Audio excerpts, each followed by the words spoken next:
Sam Marzban.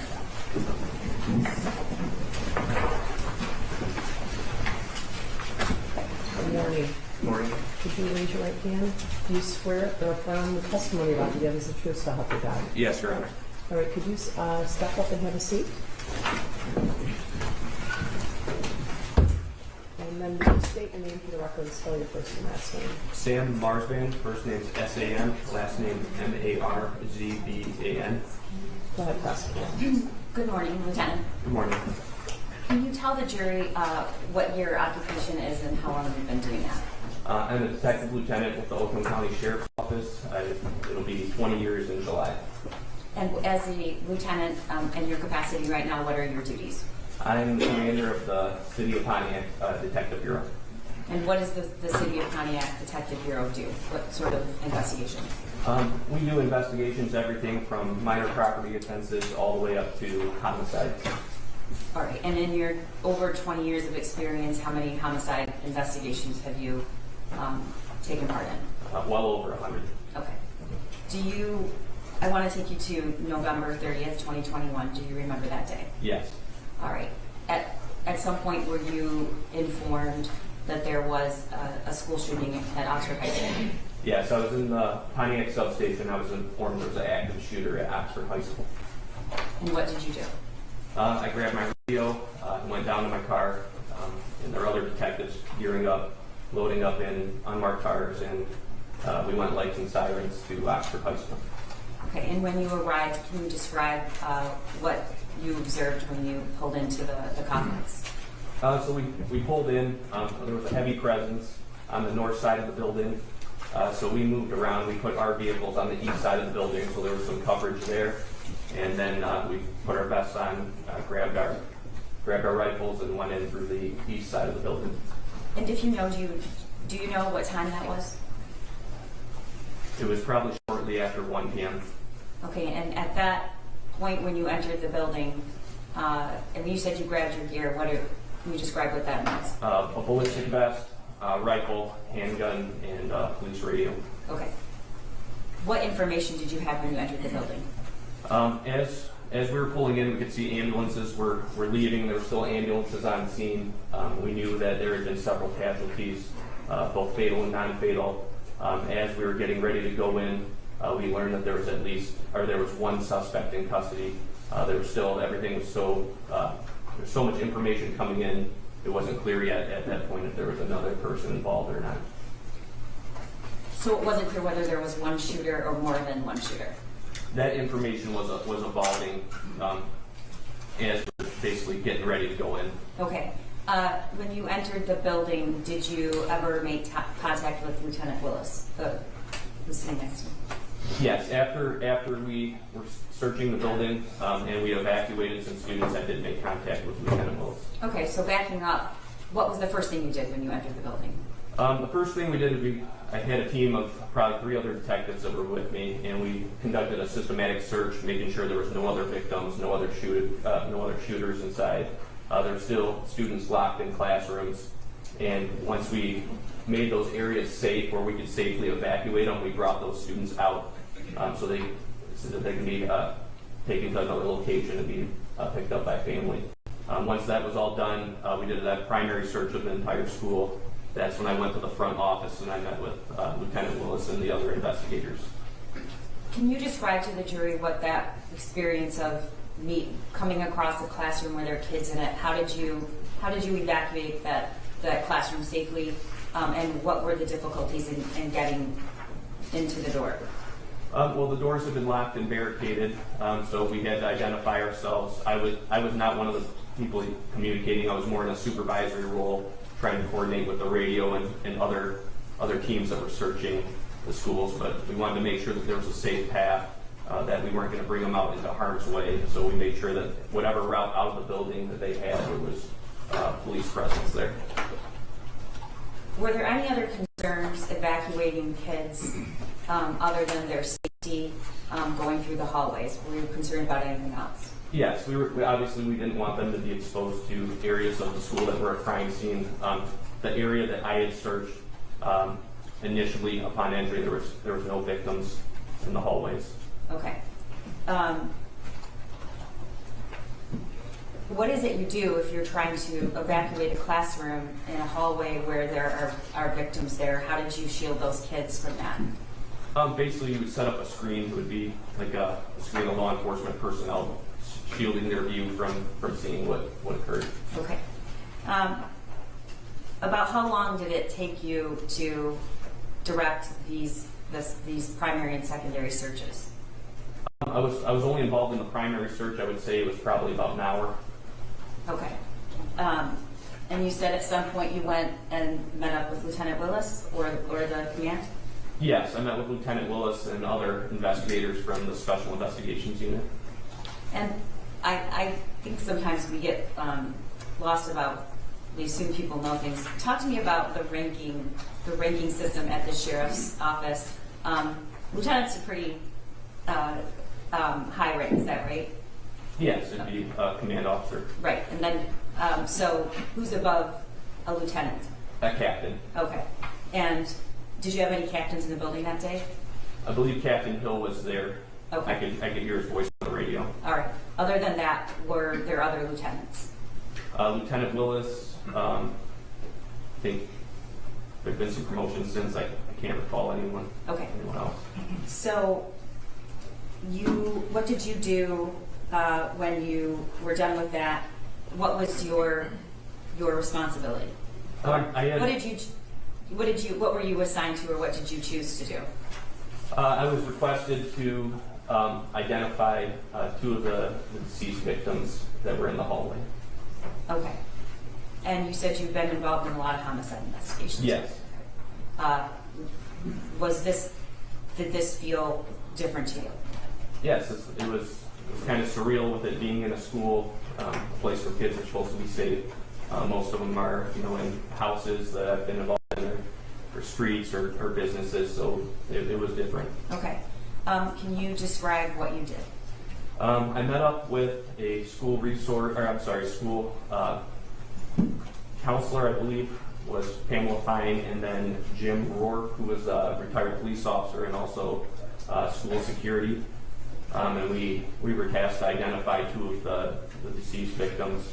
And how did you do that, Lieutenant? I went down to the south hallway where they were located. Is that the 200 hallway? Yes, it was. Okay. The first victim had a coat on her. They were covering basically her upper torso and her head. There was a backpack next to her. It wasn't on her. Deputy Freiberg was with me as well, and he looked through the backpack, found some school assignments. And at some point, were you able to determine who that girl was on the floor? Yes. And who was it? Hannah St. Juliana. Okay. And what did you do? We looked at the mobile phone that Jim O'Rourke had, and were able to identify her based on her school picture. Okay. And what was the purpose of doing this? So we could notify next of kin. Okay. And what did you do next? I went further east down that hallway. There was another female victim lying on the ground, again with a coat over her head, and she was wearing a backpack. She was still wearing it? She was still wearing a backpack. Do you know could you see where her injury was? She had a gunshot wound to the head. And what did you do? I went into that backpack. I found a wallet. I found a driver's license in that wallet with the name Madison Baldwin. I looked at the picture. I moved the coat off her head. She had blood and hair covering her face, so I ended up moving her hair out of her face to identify her from her driver's license. Okay. Was anyone with you at the time? Deputy Freiberg was with me. I believe Pam Fine was with me, and Jim Rourke, and there was other law enforcement personnel in the hallway. Okay, thank you. What did you do next? I went back to the front office after we identified the two, and then I was requested to prepare a search warrant for the shooter's residence. Okay. At that point, what did you have anything that was obtained from the shooter? In preparation for the affidavit for the search warrant, basically, so I can put the facts in to request the court grant that court order. I'm sorry, Lieutenant, I just want to back up. I need to ask that question first, which I think you knew. What was the purpose of the search warrants of the home? To look for any more evidence related to the homicide investigation. Okay. And is that something you normally do? Yes. All right. And I'm sorry, I interrupted you. What did you, as a matter of protocol, did you look at anything that was obtained from the shooter? I did. What was that? There was a couple things I looked at. I'm sorry, was your question specifically what was obtained from the shooter? Yes, and why did you need to obtain those things? I looked at the shooter's cell phone. It was a locked screen. However, on the phone, you could see that the messages had been received, so I could see what messages. I couldn't go into the phone, obviously, but there were messages displayed on the screen, and I could see what those text messages were and where they're from. Were you the first person to look at that phone? No. Okay. Were you the first person to press the button so the screen would appear, if you know? I don't even think I pressed any button. I don't know. It's If okay. you move the phone, sometimes when I pick up my personal phone, if I move it, the screen will light up and the lock screen will appear. So I can't recall if I pressed any buttons or not. Okay. Where were you when you had the phone and it lit up? I was in the front of the school by the administrative offices. Okay. Is there anyone with you? Yes. Who was that? Detective Anchor from the computer crime. Okay. I'm going to put on the screen People's 343. I don't believe there's an objection, but I'm not sure. I'm sorry, you said 343? Mm-hmm. It's the shooter's phone. It's a screen capture of the shooter's phone. We have no objection. Thank you. 343 is the one.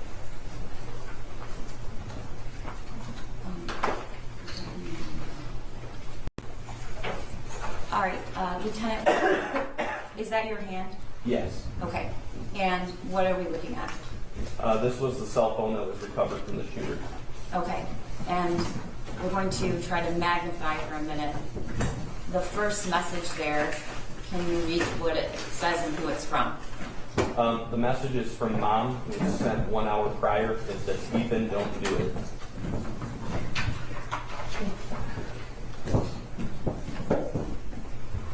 The second. Hold on one moment. 1 hour prior to what exactly? 1 hour prior to whatever real time was, so 1 hour prior to 3:03 p.m. approximately. Okay. Do you know when the shooting began? 12:51, I believe. Okay. And how long was Ethan don't do it after the shooting began? How long? What was the time span between the shooting began and that text came in? The exact time's not displayed on there. It's just the approximate of 1 hour, but I would say at least an hour after the shooting. Okay, we have that in another exhibit. But okay, and the next text, who's that from, and what does it say? It says, Dad, Ethan, call me now. All right, and then the next text. It's from a phone number that is not listed as a contact, and it says, did you get shot? Okay. Is it? I don't want to ask a leading question. Were you able to tell from that screenshot what order those are in? Is the top one the most recent text, or is the bottom one the most recent text? The top, or I'm sorry, the bottom would be the most recent. Okay. And at that moment, it says, what is it? 47 minutes ago. Is that correct? Yes. Okay. All right. What, if anything, did you perceive when you looked at that phone? Did it cause any concern for you? With the other information that I had, it provided knowledge that the senders of those text messages. Objection, Your Honor, is to speculation of what Mrs. Crumbley's knowledge was. That would be speculation. So, I don't think he got a chance to say, but Okay, can you repeat the question? yeah, but I just asked him to finish the answer because I don't think he's talking about her knowledge. Talk to me about what, you said you did a search warrant for the electronics included, correct? Yes, I was Okay. referring to my knowledge. Yes, I know that, Mr. Wright. Okay. Let you finish, but go ahead. So it provided me with information that the sender of these text messages were aware of the search. Your Honor, this is, again, the sender of the text messages was aware. He cannot testify to what the sender of text messages was aware of. That's speculation. Your Honor, I'll move on. I guess it was. This is information that he is receiving in real time to perform his duties of an investigation.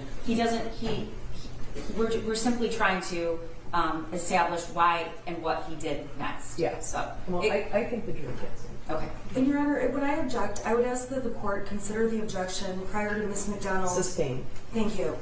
One moment. I have a right to respond to an objection because that's Okay, the court rules are the court rules. I'm not going to ask the question before the court rules, but I do.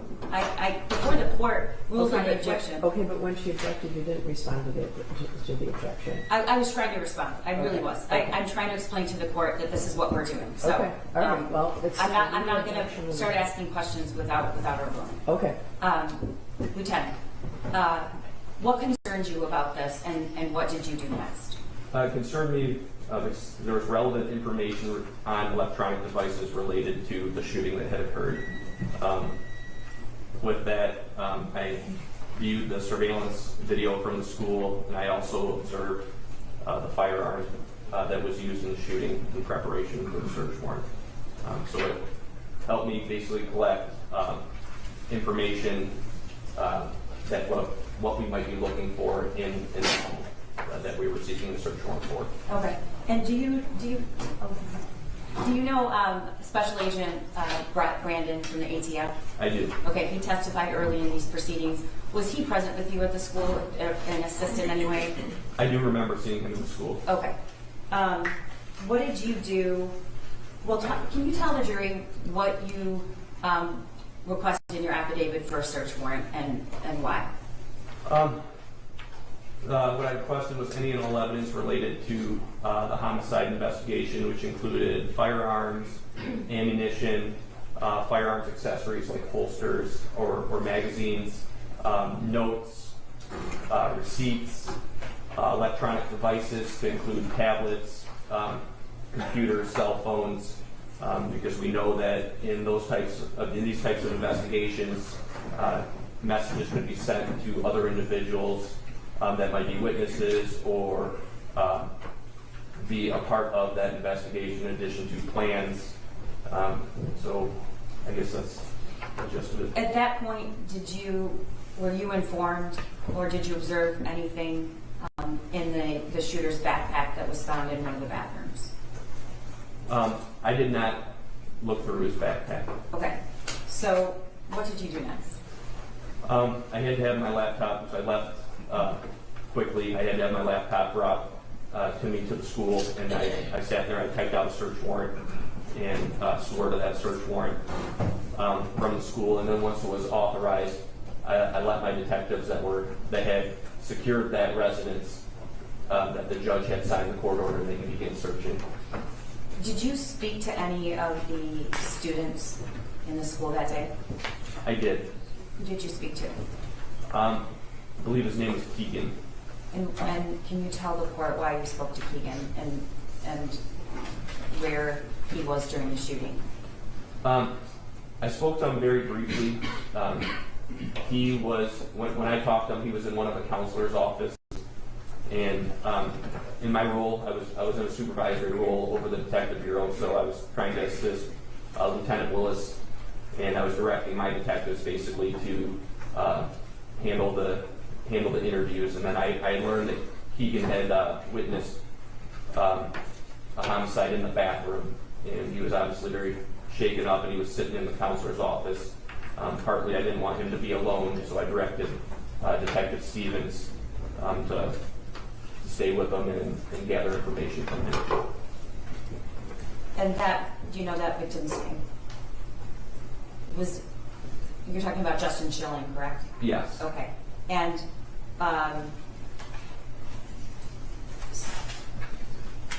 did you speak to Keegan because he had information that you needed about the shooter? Yes, he did have information about the shooter as well. Okay. Was that bathroom the site of the last student that was murdered? Yes. Okay. Did you direct or ask anybody to go to the house after you wrote the search warrant or while you were writing it? While I was writing it, I asked them to go to the house. Do you remember who you asked? At that Or I time, guess you ordered. several different detectives there at that time. Lieutenant Hicks before he was promoted, he was Sergeant Hicks, so he was my partner in the detective bureau. So I told him we need to get a team to go secure that house. I believe it was him, Detective Stoyak, and Detective Steele. And what can you tell the jury what that means to secure the house? Basically, it's a protected suite.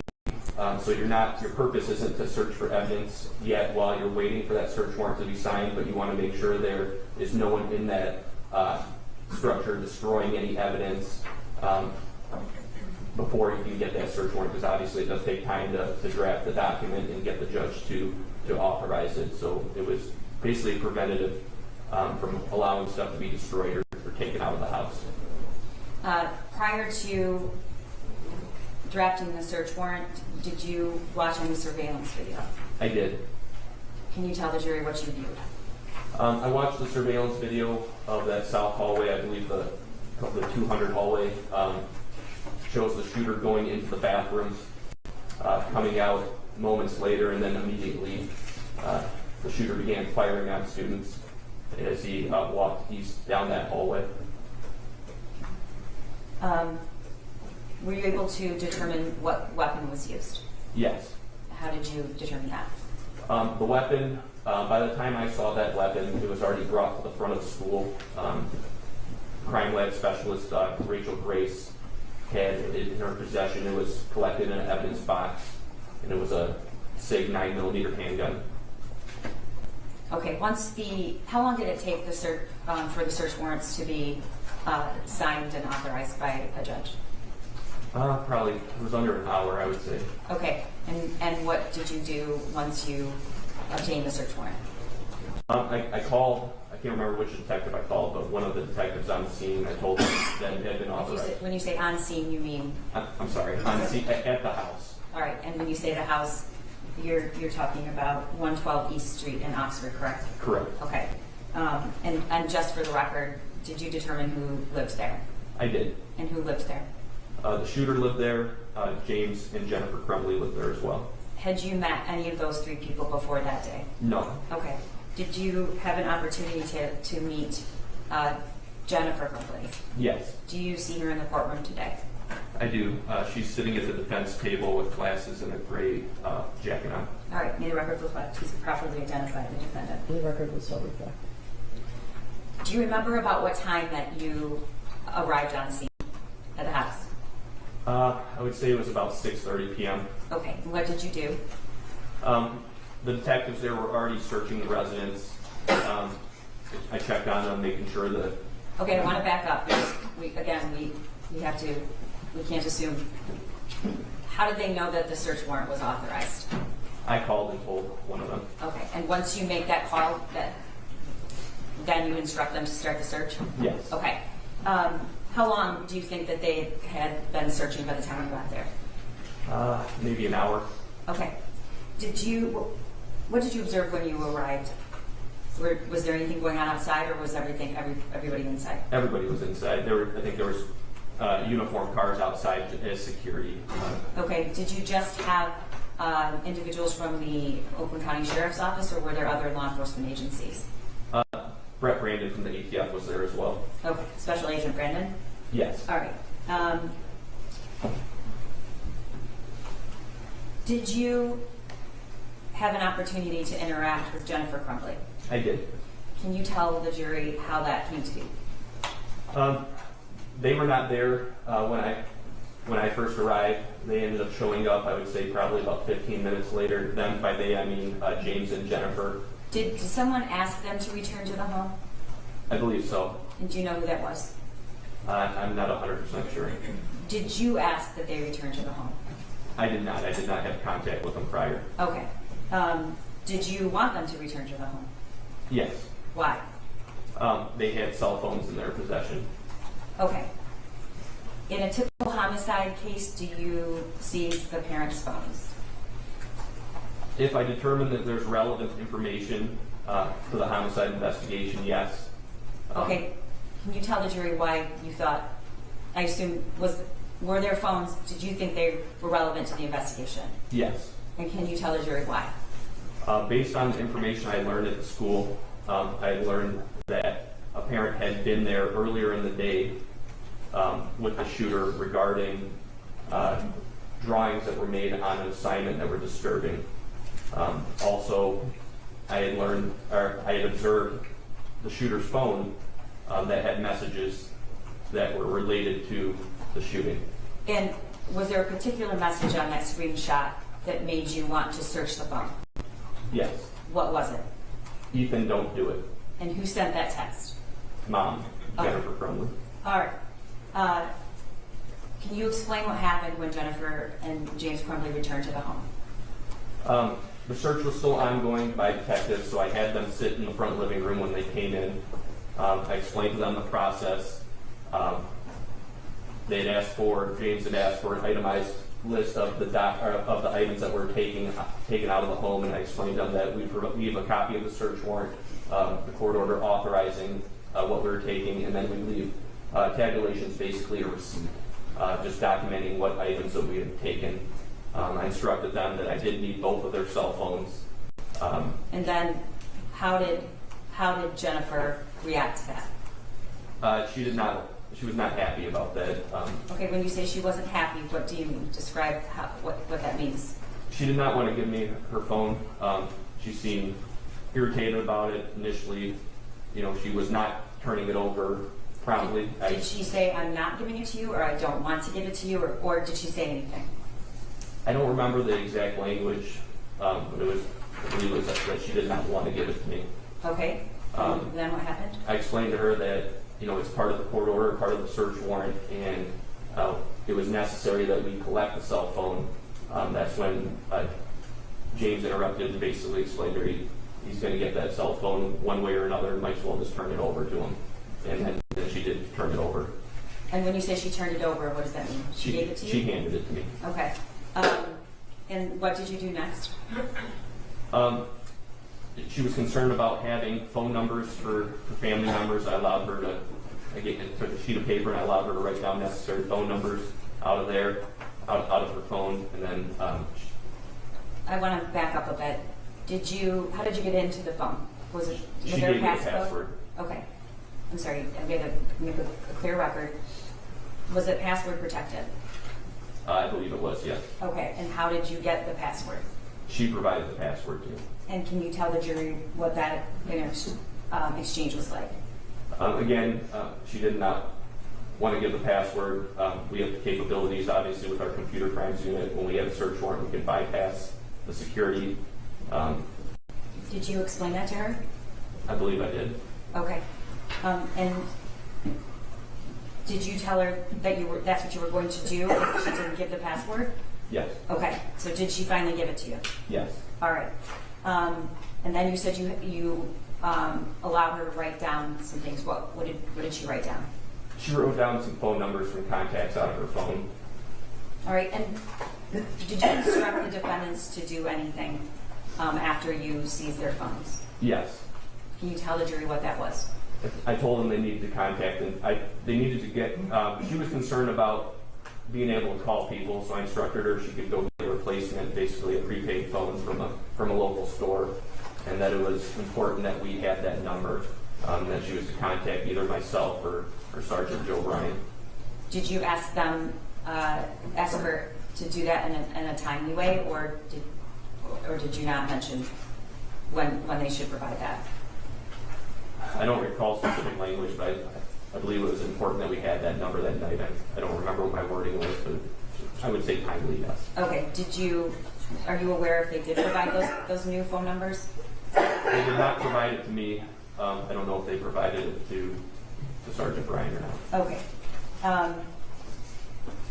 What is the protocol when you seize a phone and there's a search warrant to search the information on a phone? First thing I do is I put it into airplane mode. That way it cannot be remotely wiped. So once we put it in airplane mode, it's basically, again, a preservation to prevent the destruction of information on that phone. Okay. The exchange about the seizing of the phones, what did you say in response to that resistance, if anything? I believe I just explained it wasn't an option not to take the phone. It was a court order. And I was trying to be professional about it and say, we're going to take the phone, and I didn't want her to try and resist us taking the phone. Was there any discussion about the students who were injured or killed in that school by the defendant? Not by the defendant, no. Did you say anything about that? Yes. What did you say? I could tell she was kind of frustrated about the situation, the phone, things like that, and I explained to her. Your objection to hearsay as to what this officer said. His statements are what is the objection? About what she said to my your client, objection- what said to your client? About what he said to my client. My client's statements are clearly not hearsay. I'm objecting to what he said to my client as hearsay. He's the declarant. It's not an out of court statement. He's the actual person testifying. And additionally, this is giving context to the exchange at the house with the defendant. Your Honor, there is no I said it exception to hearsay, so even though he's the declarant, there's no I said it exception where he can still testify to hearsay. That's true. Your Honor, I believe that his statements about what he did during the investigation, which I've elicited several times while he's been on the stand, are relevant to show what he did and why he did it. Just because there have been things that I have not objected to doesn't mean that I couldn't have objected to. But I'm objecting at this point. It's not legally correct. Okay, so I guess one question is whether they're being offered for the truth of the matter asserted. If they are, can I respond to that? Yeah, well, let me back up a little bit. Mrs. Crumbley did not ask you a question about that, about No. what happened, if there are fatalities at the school. Correct. Okay. Okay, go ahead. His statement to Mrs. Crumbley about what happened at the school is not being offered to prove what happened at the school. We've proven that 100 different ways, unfortunately. It's being offered to show what he did and the response of the defendant. Yeah, I'm going to allow it. It's not being offered for the truth of the matter asserted, right? Thank you. What did you say to the defendant? I told her that there were several dead kids and kids that were shot in the school, and this was significant incidents and was already on the national news, and even the president had addressed it. How did you know that? From seeing the news cameras outside and speaking to other people on scene. All right. Was Jennifer Crumbley crying? No. Was Jennifer Crumbley, what were her mannerisms or gestures at that point? She seemed irritated and frustrated. I remember taking notes down, and she made a statement to me saying that lives were lost today and he's going to have to suffer. And I found that odd, the way she said it. Why? Because she was referring to a person that was her son. Again, I've been involved in multiple homicide investigations where I've talked to relatives and parents that their children had taken lives, and normally it was... Your Honor, I'm objecting to the relevance of what other people have said. Obviously, her statement is allowed. The detective testified to what she said, but drawing conclusions about what she was thinking as she said it is speculation. Response? He's not drawing conclusions about what she was thinking he's drawn conclusions about what he was thinking. He said he found it odd, and I'm asking him why. And I think in the course of this investigation, an officer's perceptions about the defendant's statements and they're being odd compared to what he sees in over 100 different homicide investigations are absolutely relevant. In addition, we are proving our burden, as the court instructed the jury, is to prove gross negligence and what a person using ordinary care would have to do to prevent injury or death to somebody else. And her statements and how they compare to any person, reasonable, ordinary person, are definitely relevant. Your Honor, I'm sorry. I have to continue. I have to argue based on this argument. This detective, who is very experienced, has never investigated a mass shooting at a school. So he does not have awareness of how parents of mass shooters typically respond, because this is a first. I don't think he said that. I think he has interviewed or had contact with parents whose children have killed people before. So to the extent that you're speculating about, you hadn't met her before this, right? Correct, Judge. So, okay, so you can't speculate about what she's thinking, how she's feeling, how she would normally respond.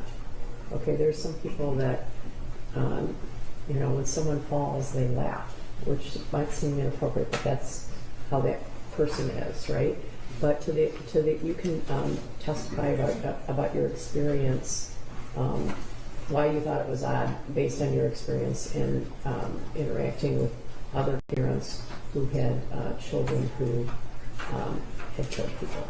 Okay. Does that make sense? Yes, Judge. Okay. All right. Can you continue with why you felt it was odd? Can you tell the jury? Yes, the language of suffer struck me as odd. Most of my experience as well. Even I want to stop you. What do you mean suffer? Explain to me what you mean the language of suffer. said he's going to have to suffer. Okay, I'm sorry. Go ahead. Most of my experience as well, there's going to be consequences, or we understand the severity of the situation. That the choice of words "suffer" was odd to me. Okay. All right. Nothing further. Thank you. Detective, when you testified about the giving Mrs. Crumbley the search warrant for the phone, it's fair to say, at least to your knowledge, Mrs. Crumbley has never had a search warrant to take her phone away from her, correct? I don't have any knowledge of that. And when she was expressing concerns to you about not having her cell phone, one of those concerns was that she would not have phone numbers to people on her contact list. Is that true? Yes, that's why I allowed her to copy her contact list. She also expressed concern that if she didn't have her phone, she would have no way to call people. I guess what I'm saying is that was the only phone of Mrs. Crumbley that you were taking with the search warrant, correct? I'm sorry, you said that was the only phone? You took one phone for Mrs. Crumbley. Yes. You don't believe she had other cell phones at that time? I would not know if she did or not.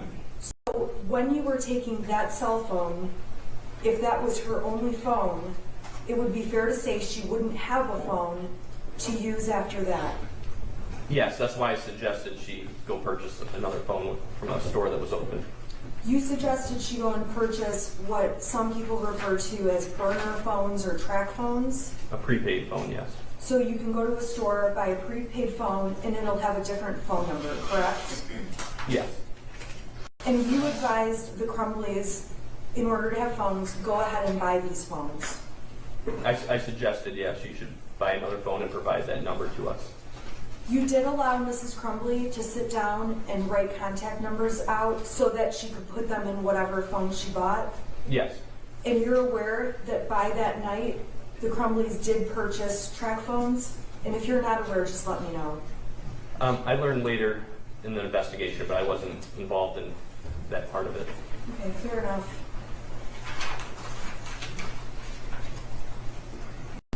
Again, very quickly, you had never met with or had any dealings with Mrs. Crumbley?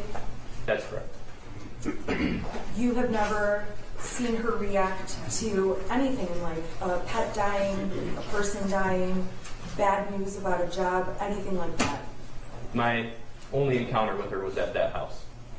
Thank you. I have no further questions. Nothing further, may this witness be excused. So you can step now. Thank you. Who's the next witness?